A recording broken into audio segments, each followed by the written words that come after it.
I'm Peg Breen from the New York Landmarks Conservancy. We're at the National Lighthouse Museum on Staten Island for another tourist in your own town excursion. The museum is housed in a building with a former U.S. Lighthouse Service Depot. It's a short walk south of the St. George Ferry Terminal. The site is a treat for lighthouse and architecture buffs. The place has quite a history. It once housed the New York Maritime Hospital, also known as the Quarantine.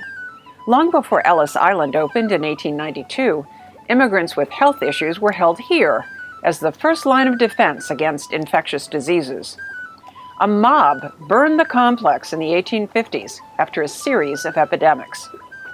The U.S. Lighthouse Service took over the site in 1862. Lighthouses were once very significant to the security and well-being of the country. This depot was the key manufacturing, supply, and maintenance center for lighthouses north of Sandy Hook. It was also used as an experimental station and played an important role in the development of lighthouse technology in the United States. As it grew, the depot handled the construction and maintenance of huge lighthouse and lightship lenses. It eventually included manufactured anchors, buoys, and lighthouse structural members. The development of electronic beacons in the 1920s and 30s severely curtailed work here. During the Second World War, with the U.S. Lighthouse Service now merged into the Coast Guard, it became more of a ship repair and outfitting space. Much of the work was eventually sent elsewhere, and the depot closed in 1965. The museum building is surrounded by other original depot buildings. They were abandoned for years, but are now finally being restored. A residential and commercial development project is scheduled for the site. The 1868 Administration Building is an individual city landmark. It's an excellent example of the French Second Empire style, designed by architect Alfred B. Mullett. He was supervising architect of the U.S. Treasury and also designed the old New York General Post Office that once stood in City Hall Park.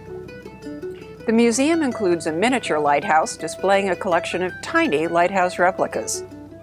There's a map of area lighthouses, foghorns, and Fresnel lenses. These special lenses were created in France and first used in 1823. They have less mass and volume than conventional lenses and capture more oblique light from a light source. This allows light from lighthouses to be visible over greater distances. The museum provides educational programming, lectures, and special events, as well as boat tours to nearby lighthouses. They have plans to expand into a second building. The museum pier is worth the walk for the spectacular view of the city and harbor. New York Harbor was and is key to the city's success. The National Lighthouse Museum is a reminder of how the former Lighthouse Depot and lighthouses themselves helped the city's rise.